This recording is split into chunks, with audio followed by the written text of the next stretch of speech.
Picture a vast, wind-scoured limestone plateau under a pale morning sun 11,000 years ago. You are standing among hundreds of people whose ribs show clearly beneath their sunburned skin. Nobody in this crowd has ever seen a field of domesticated wheat. Nobody has ever seen a penned sheep. And nobody knows how to write a single letter. You have spent the last 3 weeks dragging a 16-ton block of flint-hard stone across miles of jagged, dry scrubland, using nothing but raw human muscle. Wet ropes woven from braided tree bark, and green oak logs that crack and splinter under the crush of the weight. Your hands are swollen and caked with dried mud and blood. Your knees are bruised purple, and your breath comes in ragged, wheezing gasps. And yet, when the heavy monolith finally slides into its hand-dug pit and settles upright against the sky, nobody cheers for a harvest. Nobody moves into a warm room. And nobody sits down to eat a proper meal. Instead, you immediately turn around, pick up a crude stone chisel, and spend the next 12 hours carving the intricate, raised relief of a snarling scorpion into the flank of the rock. Why did ancient human societies, across almost every continent and across thousands of years of deep history, burn vast quantities of their precious calories, labor, and lifetime, building massive, unhewn stone structures that provided zero shelter, stored no grain, and offered no practical defense against a brutal winter or an invading enemy? Let's go through it properly. For a very long time, historians and archaeologists operated on a simple, intuitive assumption. The standard story taught in textbooks went that humans first invented agriculture, settled down in permanent villages, generated a reliable surplus of food, and then only after their bellies were full and their immediate survival was guaranteed, found themselves with enough spare time and energy to build monuments. Except that's not actually how it worked. In the mid-1990s, on a barren ridge in southeastern Turkey called Göbekli Tepe, archaeologists uncovered something that completely overturned that comfortable, linear timeline. They found massive, circular stone structures containing T-shaped limestone pillars, some standing over 16 feet tall and weighing up to 20 tons. Exquisitely carved with images of wild boars, vultures, foxes, and deadly spiders. But when researchers carefully excavated the soil around these monuments, looking for the telltale signs of permanent ancient life, foundations of homes, trash pits filled with cultivated crops, hearths, or simple cooking pots, they found absolutely nothing of the sort. There were no domesticated plants. There were no domestic animals. The animal bones scattered around the site belonged entirely to wild gazelles, red deer, and ferocious wild boars. The people who carved and erected these massive stone circles were not settled farmers living in comfortable abundance. They were mobile hunter-gatherers, living on the absolute edge of survival in a post-glacial world. To move even one of those stone pillars required the coordinated physical strength of hundreds of people, working in unison for months at a time, in an era where every single day was a calculated gamble against starvation. Gathering hundreds of human beings in one spot meant someone had to figure out how to feed them on a scale never before attempted. You cannot tell 300 exhausted people to haul a 20-ton monolith through the scrubland on an empty stomach.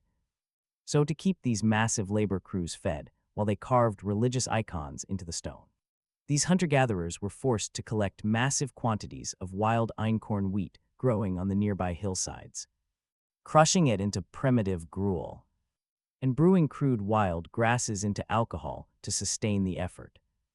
The implication here is staggering, and it turns our standard understanding of human history completely upside down. Monument building did not happen because humans settled down and began farming. It was the exact opposite. The overwhelming, obsessive urge to build massive, useless stone monuments forced mobile human bands to aggregate, cooperate, and invent agriculture just to survive the construction process. The cathedral did not follow the farm. The cathedral created the farm. Now let's look at the underlying biological and evolutionary mechanism driving this behavior. Because it goes far deeper than just early religious ritual. In evolutionary biology, there is a well-established concept known as costly signaling theory. Consider the tail of a male peacock. A peacock's tail is bright, absurdly long, heavy, and completely useless for actual flight. In fact, it makes the bird far more vulnerable to predators like tigers or wild dogs. Yet the peacock continues to grow this extravagant feather array generation after generation. Why? Because the tail is an unfakeable biological signal. It sends an undeniable message to prospective mates and rivals alike. I am so physically strong, so genetically fit, and so exceptionally efficient at finding food that I can afford to waste this much energy on an absurdly decorative burden. And I can still outrun a tiger. When you look at the Neolithic and Bronze Age megaliths scattered across Western Europe, from the chambered cairns of Scotland to the massive subterranean hypogeums of Malta, you are looking at human cultural costly signaling operating on a grand scale. Imagine you are the leader of a small, vulnerable community 5,000 years ago. You are surrounded by neighboring groups who might easily decide to raid your settlement, burn your huts, and take your territory. You could try to build a small wooden palisade. Or you could spend 5 years moving 50-ton slabs of granite across 10 miles of rough terrain to build a colossal stone tomb that can be seen from 3 valleys away.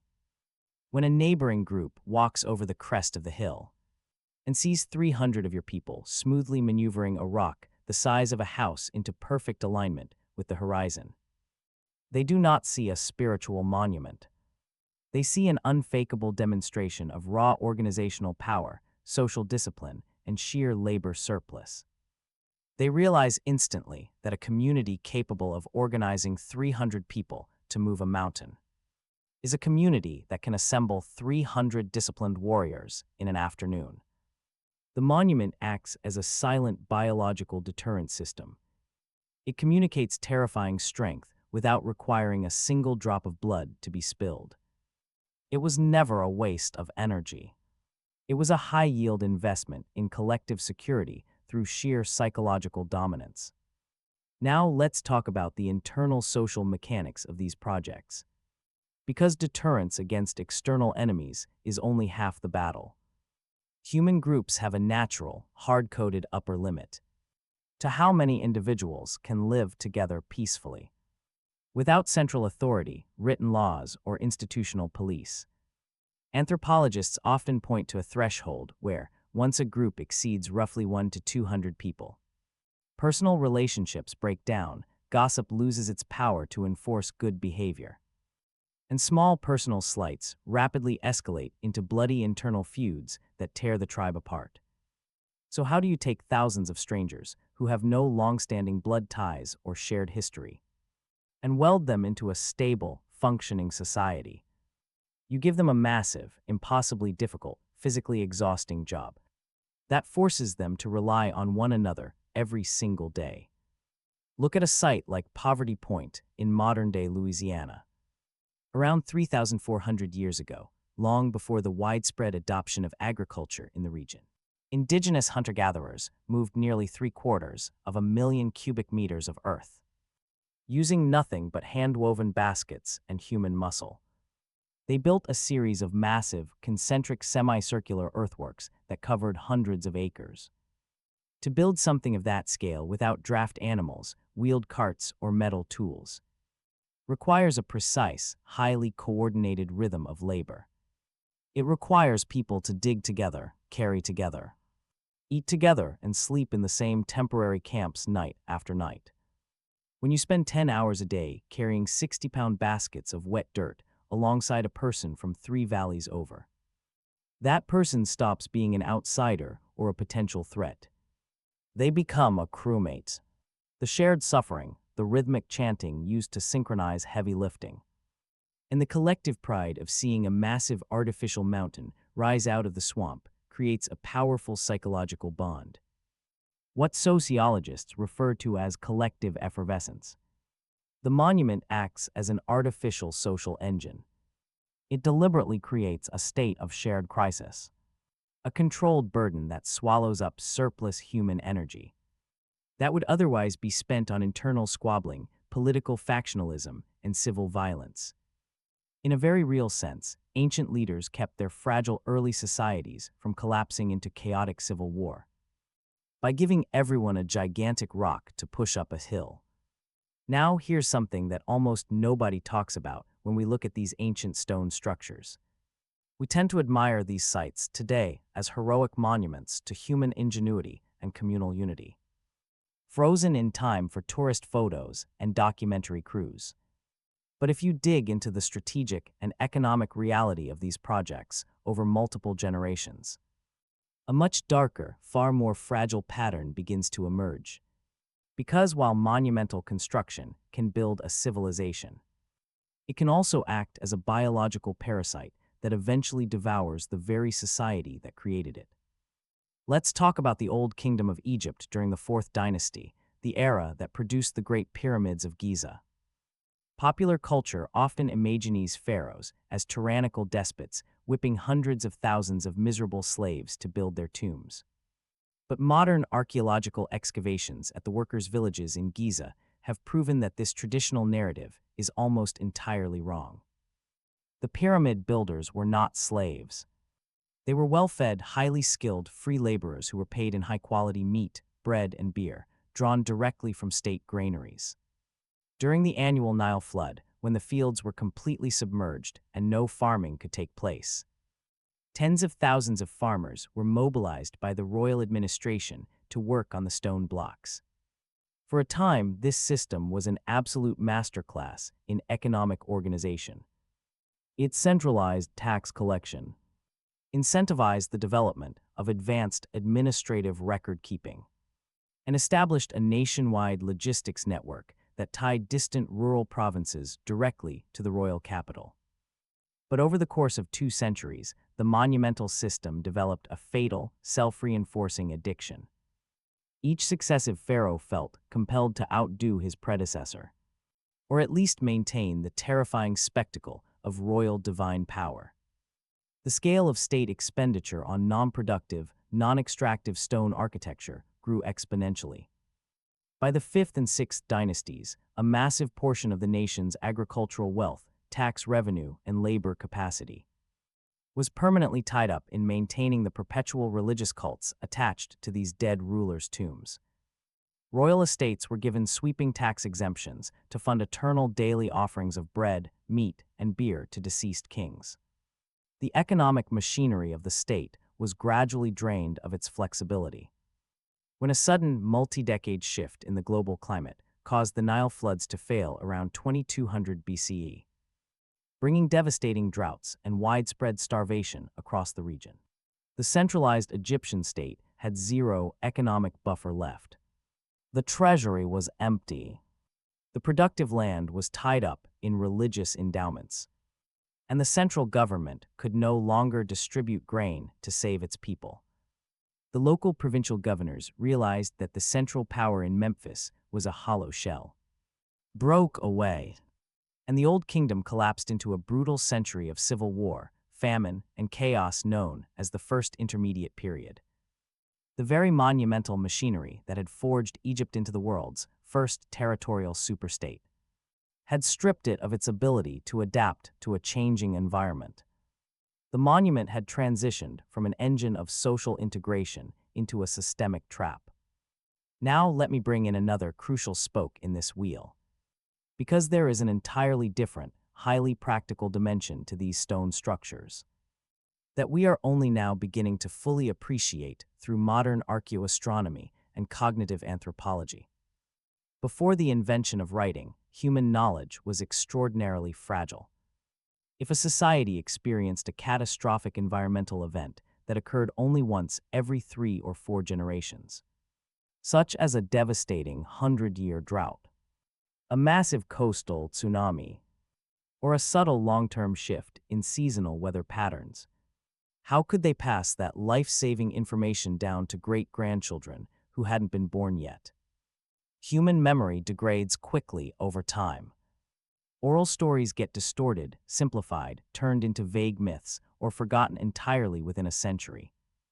To solve this, ancient societies used stone monuments as physical hard drives, a technique known as memory banking. Consider a site like Chankillo in the coastal desert of Peru, built around 2,300 years ago. It consists of 13 precise stone towers built along the ridge of a hill, spaced at exact intervals. When observed from specific designated viewpoints below, the spaces between these towers track the movement of the sun along the horizon across the entire year with incredible mathematical accuracy. It is not just a place of worship. It is a giant, permanent, unalterable solar clock. By anchoring critical environmental data into massive stone alignments, ancient peoples created an objective reference point that was immune to the natural drift of oral storytelling. A stone alignment does not forget where the sun rises on the winter solstice during a crop failure. It does not misremember when the rains are supposed to start after a decade-long dry spell. By gathering the community at these sites during key astronomical markers, elders could pair physical observations of the sky with specific operational protocols.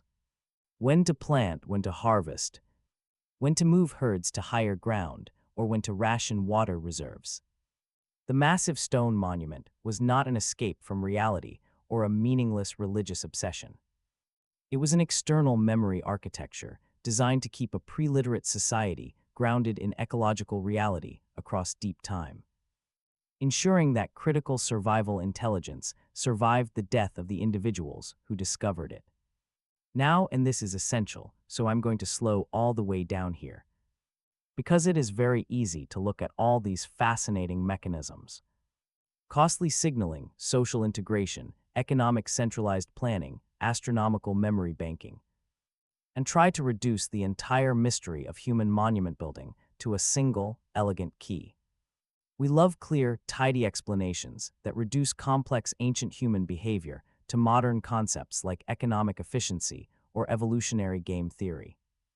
But the reality recorded in the archaeological layer is far messier, far more varied, and far less comfortable than any single theory allows. We don't know with absolute confidence why every specific site was built, and we shouldn't pretend that we do. A stone circle in Neolithic Britain did not necessarily serve the exact same social or psychological function as a step pyramid in Mesoamerica, a stone head on Rapa Nui, or an earthen mound along the Ohio River. Different human groups, operating under vastly different ecological pressures, spiritual worldviews, and social structures, arrived at the practice of moving huge stones for wildly different reasons. In many cases, the construction of these sites caused immense, unquestionable human suffering. It forced generations of people into backbreaking, dangerous labor, shortened lifespans through crush injuries and physical exhaustion, and concentrated immense power in the hands of religious elites who used these terrifying spaces to enforce hierarchy and social subjugation. We cannot romanticize these structures as purely harmonious community-building exercises, nor can we dismiss them as simple products of tyrannical madness. They were both at once brilliant survival strategies and devastating social burdens, incredible achievements of human cooperation, and monumentally costly monuments to human anxiety. Now let me return to our central question. Why did ancient humans, living on the fine edge of physical survival, spend so much of their short lives moving useless, giant rocks? The honest answer that the collective evidence allows is that these monuments were never actually useless at all. They were the physical technologies through which our species solved its most fundamental, terrifying problem: how to live together without destroying one another. When humans transitioned out of small, intimate family bands, we were thrust into an unprecedented social experiment. We found ourselves surrounded by thousands of strangers, threatened by unpredictable climate shifts, and haunted by the knowledge of our own mortality. We had no native biological weapons, no sharp claws, no thick fur, no venom. All we had was our ability to coordinate our actions across time and space. The giant stone monument was the master tool we invented to force that coordination into existence. It was a beacon that warned off external enemies, a glue that bound strangers into a shared identity, a calendar that preserved ecological memory, and a forge that hammered scattered bands of primates into organized human civilizations. We did not build monuments because we were prosperous, safe, and secure. We built monuments precisely because we were terrified, vulnerable, and fragile. If you step back and look at the whole trajectory of human history, you begin to realize that we have never actually stopped building these massive, seemingly impractical structures. Think about the things we build today. We build giant particle accelerators miles beneath the Earth. That cost tens of billions of dollars to detect invisible subatomic particles that will never put food on a single person's plate. We build soaring glass skyscrapers that push the absolute limits of structural engineering, just to carve our corporate logos into the clouds. We build deep space telescopes and launch probes beyond the edge of our solar system, carrying gold-plated records into the cosmic dark. On paper, from a pure, cold survival perspective, all of these modern projects look completely irrational. They eat up vast amounts of our energy, our money, and our brightest minds.